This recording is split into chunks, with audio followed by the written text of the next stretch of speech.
Welcome to The Explainer. Okay, today we are embarking on a really fascinating journey to connect the dots between some phenomena that seem, at first glance anyway, completely unrelated.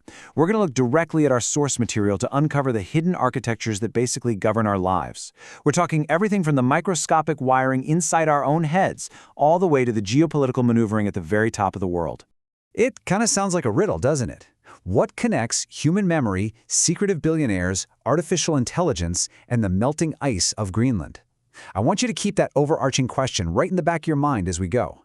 We're going to use an iceberg model narrative for this. So we'll start by looking deep below the surface at the internal microscopic functions of our own brains, and then gradually pull back. Step by step, we'll reveal the massive external global forces actively shaping our modern world. Because as you'll see, most of what drives our reality is completely hidden from plain sight. So here is our roadmap for exploring the unseen. We'll be looking at memory, our hidden architect, Germany's invisible billionaires, AI's hidden human toll, the quiet rush for Greenland, and finally, who controls the unseen. Part 1. Memory, our hidden architect, the microscopic forces shaping our reality. Every single aspect of our identity, our daily reality, our whole understanding of the world, it's all constructed by unseen forces working deep within our minds. You know, our memory isn't just some passive hard drive where we drop files. It's the active thread running through our very existence. And the physical reality of a memory? That's called an engram. When we learn or experience something, an event activates nerve cells in the brain.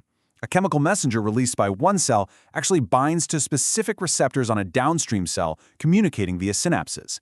This creates permanent physiological changes. Think about that. You are literally physically altering your brain. And crucially, memories are not static. Every single time a memory trace is reactivated and retrieved, it's usually saved again in a modified form. We construct our reality by constantly rewriting. Okay, let's dive right into this, because the source material actually gives us some incredibly practical ways to optimize this process. To build strong engrams, you need active repetition to really train those synapses. You have to link new facts to existing knowledge. It's like creating a mental hook for yourself. You also need to attach emotional significance to the data. Emotion is basically a loud signal telling the brain, hey, this information is important, store it. And finally, absolutely crucial here, ensure a good night's sleep. When you're asleep and away from distractions, your brain uses that downtime to consolidate information and lock in those synapses. But get this, here is a fascinating counterpoint from the sources. Forgetting is actually a highly necessary function for a healthy brain. There is a strict upper limit to what the brain can process. So, to distinguish the relevant from the totally irrelevant and to leave room for actual human creativity, our brain has to actively filter out data. It actively hides things from us to maintain our cognitive health. And honestly, it's this exact concept of active hiding that beautifully transitions us to our next, much larger societal topic. Part 2. Germany's invisible billionaires. The quiet power behind Europe's strongest economy. So we're zooming way out now, from the microscopic networks of the human brain to the macroeconomic networks of Europe. We're shifting our focus to a highly secretive class of people who, much like that irrelevant data in our brains, actively work to remain forgotten and unseen by the general public. 1001. That is the massive number of Germany's richest people meticulously compiled every single year by Manager magazine. And hidden right within this massive list are roughly 150 to 200 actual billionaires. Yet, if you try to search for them online, you're probably going to find nothing. For many of the folks on this list, there isn't a single photograph of them on the entire internet. They intentionally fly completely under the radar. So you might be wondering, why go through all that trouble to hide? Well, Christian von Bechtelsheim, who actually manages fortunes for wealthy German families, explains it perfectly. Stepping into the public eye offers them literally no benefit, but carries immense risk. They fear envy, they fear that a crazy person might break into their home or kidnap their children. They just desperately want to live normal lives. Furthermore, the source notes that some heirs are hiding because their inherited fortunes actually have historical ties to the Third Reich, so publicity is avoided like the plague. There's just a massive contrast here between expectation and reality. The public perception of a billionaire is often, Scrooge McDuck, someone wallowing in a giant bin of gold coins, sailing around in mega yachts, or splashing their wealth all over social media. We see that a lot in the US. But the German reality is vastly different. The ultra-wealthy here are typically quiet owners of medium-sized businesses. They might own a nice villa, sure, but there's likely just a standard Volkswagen parked out front. They are the invisible backbone of the entire economy. Part 3. AI's hidden human toll. The labor and resources powering the future. Now, how do the quiet, hidden realities of old European money compare to the loud, utopian promises coming out of Silicon Valley? We are constantly bombarded with projections about how artificial intelligence will magically transform society, right? But we rarely look at the unseen labor actively fueling it.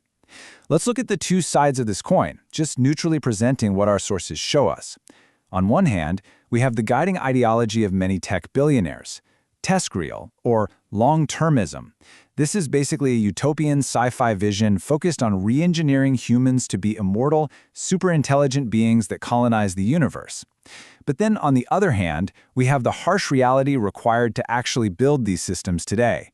Heavily outsourced data workers in the global south.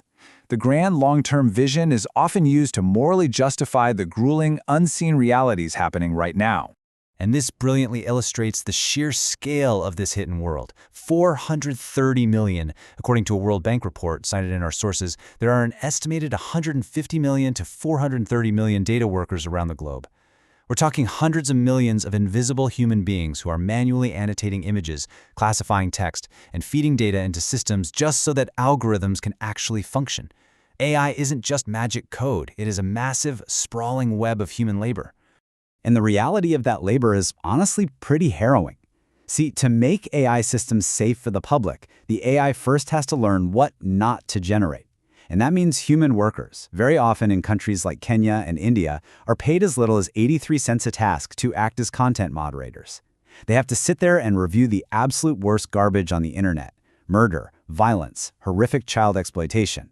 The source details how these workers face severe anxiety, insomnia, and PTSD. They are essentially sacrificing their own mental health to clean the toxic data, also that you and I can have a clean, user-friendly experience on our apps. But it doesn't stop there. Beyond the human toll, there is a massive hidden physical toll. AI requires gargantuan quantities of rare earth metals, things like cerium and neodymium, alongside cobalt, nickel, and lithium. It also requires an astronomical amount of water and electricity just to manufacture the chips and power the endless rows of data centers. But that really begs the question, where do the physical raw materials to power this massive AI revolution actually come from? Part 4. The Quiet Rush for Greenland, a geopolitical tug-of-war in the Arctic. All right, so this brings us to the real macro level of our unseen world. Greenland is caught in a tragic paradox right now. It's home to exactly the rare earth minerals required to sustain the explosive growth of technologies like artificial intelligence. And suddenly, everyone is watching it. The Arctic is warming 2 to 4 times faster than the rest of the planet. As the ice rapidly melts, which is a phenomenon the locals absolutely dread, it's revealing a treasure trove of untapped mineral resources just beneath the surface. And on top of that, the disappearing ice is opening up incredibly strategic new shipping routes between North America, Europe, and Russia. Climate change is quite literally unearthing the next geopolitical battleground. Now, the United States' strategic interest in Greenland? That's not new. It's actually a deeply rooted historical timeline. Our sources map this out clearly. U.S. interest in acquiring the territory dates all the way back to the 1860s. During World War II, a 1941 defense agreement allowed the U.S. to establish critical military hubs up there. Then in 1946, the Truman administration literally offered Denmark $100 million in pure gold to just buy the island. And most recently, in 2019 and 2024, Donald Trump has repeatedly expressed a strong desire to take control of Greenland, framing it as an absolute necessity for U.S. national security and missile defense. We're simply seeing history repeat itself as global powers vie for control. Yet, right in the middle of these clashing agendas from Washington, Copenhagen, and massive multinational tech companies hungry for rare earths, are the 57,000 local inhabitants living there. As one local citizen powerfully stated in our source material, in Greenland, we don't want to be Danes, we don't want to be Americans, we want to be Greenlanders. They are seeking independence, but they find themselves completely caught in a tug-of-war between global superpowers and the devastating realities of a changing climate. Part 5. Who controls the unseen? Connecting the dots of our hidden world. All right, let's bring this whole thing together. We've seen how microscopic hidden engrams are constantly modified to shape our personal memories and our reality. We've seen how a quiet class of invisible billionaires shapes and stabilizes the European economy from the shadows. We've uncovered the hundreds of millions of invisible data workers and their unseen trauma that actually shapes artificial intelligence. And finally, we've looked at the unseen rare earth minerals melting out of the Greenland ice, shaping the geopolitical future of global superpowers. The systems that truly run our lives are rarely the ones standing in the spotlight. Whether it's your own brain filtering out information, a billionaire avoiding a photograph, an AI company outsourcing toxic moderation, or a superpower quietly eyeing an Arctic island. So I leave you with this. As you go about your day today, look around. How much of the world are you truly seeing, and how much is being intentionally hidden from you? Thank you so much for joining me for this explainer. Keep questioning the surface, and I'll see you next time.